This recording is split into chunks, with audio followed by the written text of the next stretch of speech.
Hey, boys and girls, welcome back. Today is Wednesday, and today we are going to be working with adding additional. Nope, cut.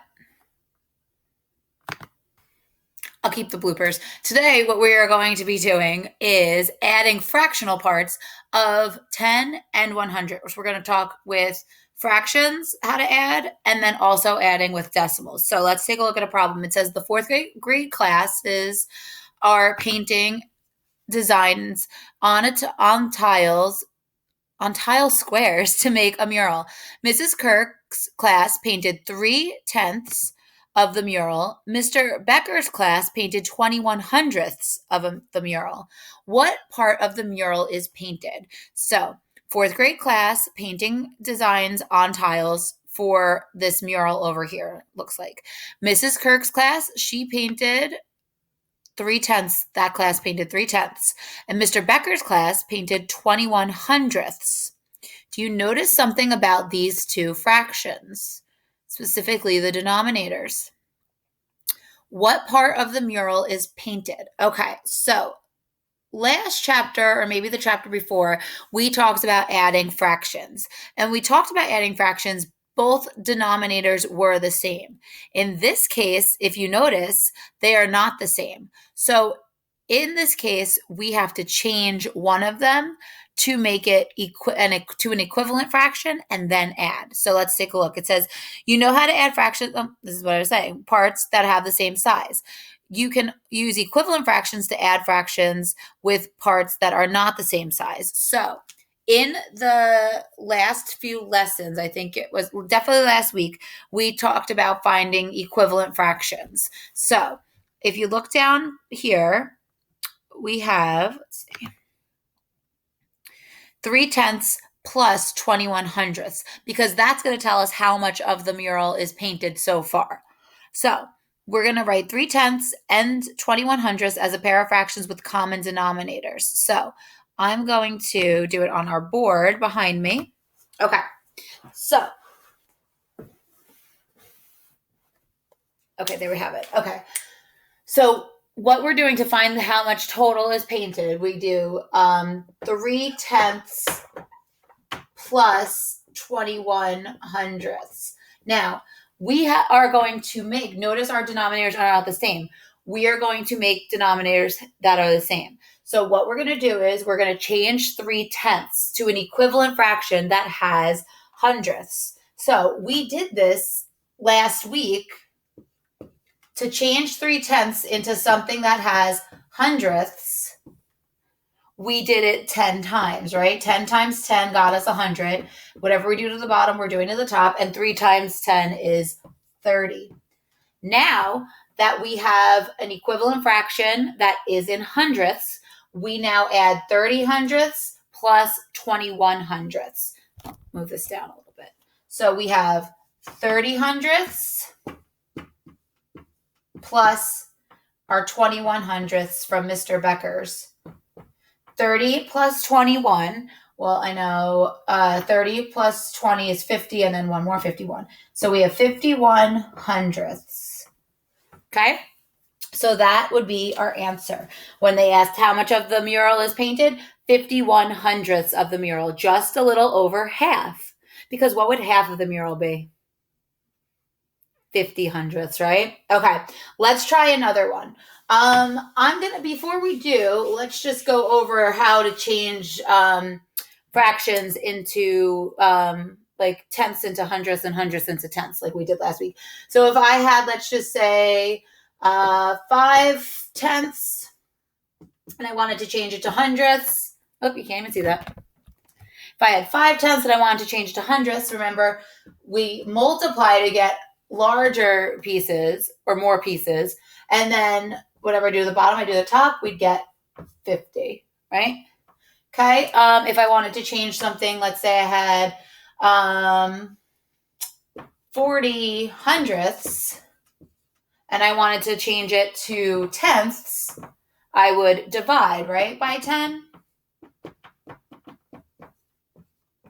to get 4/10, right?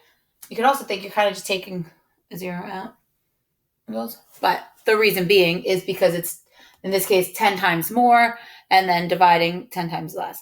But so that is how a little review from last week on how we do changing and having equivalent fractions. Okay, let's try another one where we're adding fractions that don't have the same denominator, but you have to make it to the same denominator. Okay, what if I had 4 hundredths plus 1/10? Okay, so we don't have the same denominators. We have to make the same denominators. We are going to change tenths and make it into hundredths. So I have 1/10, and if I was going to change it to hundredths, I would get,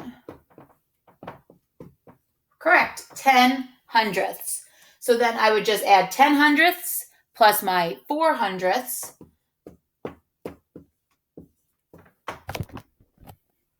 4 hundredths plus, I changed my other fraction, 1/10, to an equivalent fraction with hundredths. 4 plus 10 is 14, and we're in hundredths. Okay, let's take a look at the how to do decimals now. Okay, let's see. Okay, let's take a look at the next problem. So we have Sean. He lives 5/10. Now remember when we were talking place value, I'll write it behind me. So we have like the ones place, right? We have our decimal point. We have the tenths and then the hundredths. Okay, now, so if I was looking at 5/10, that's what that would look like. It lands in my tenths column, right? And it's the 5 is in the tenths place. So how you would say that would be 5/10 of a mile. The store is 25 hundredths mile. So that would look like this, 25, and we ended in the hundredths spot. Okay, can you guys see that? Okay, okay, so so Sean lives 5/10 mile from the store. The store is 25 hundredths mile from his grandmother's house. Sean is going to walk to the store and then to his grandmother's house. How far will he walk? Okay, so if he lives 5/10 of the mile from the store, so like here would be his house, and then the store is over here. So he's walking here 5/10, right? And then after that, he's gonna and then the store is 25 hundredths from his grandmother's house.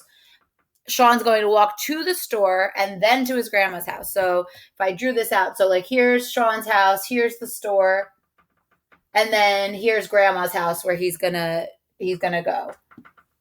G's house, Grandma G's house. Okay, so that is 25 hundredths. So he's going to walk 5/10 and then 25 hundredths. So we're adding here to see how far he's going. So what we have to do is we're going to add up these 5/10 and 25 hundredths, and because they are not in the same form, right? We have a tenths and then we have hundredths. We are going to change the tenths into hundredths. Okay, so we can think, if I was doing it in fractions, okay, 5/10 would look like this, 5/10, right? And then for 25 hundredths as a fraction would look like this, 25 over 100. Okay, so just like we just did where we were adding fractions, it's very similar. Okay, so we have 5/10 plus 25 hundredths. So we have to change 5/10 into hundredths. So let me see. I'm going to make this bigger for me and you guys. Okay, so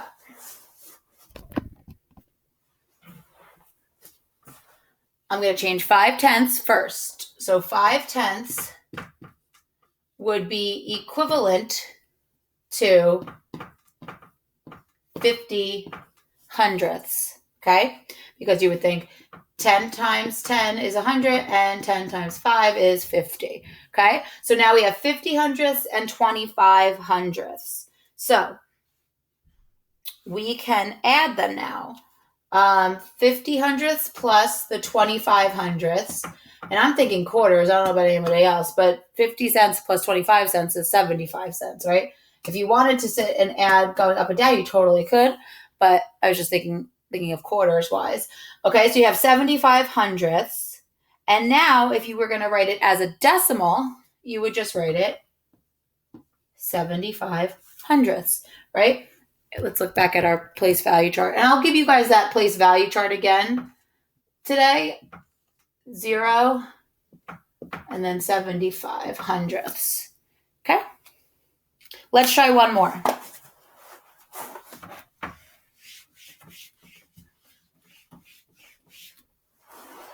Okay, let's try 25 cents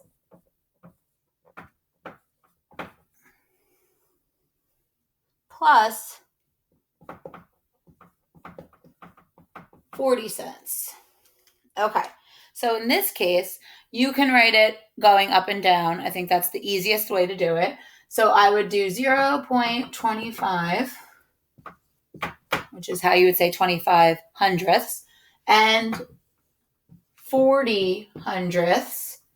And if I'm adding, same way you add anything, this is 3 digits right here. 5 plus 0, 5. 2 plus 4 is 6. And 0 in my ones place, 65 cents.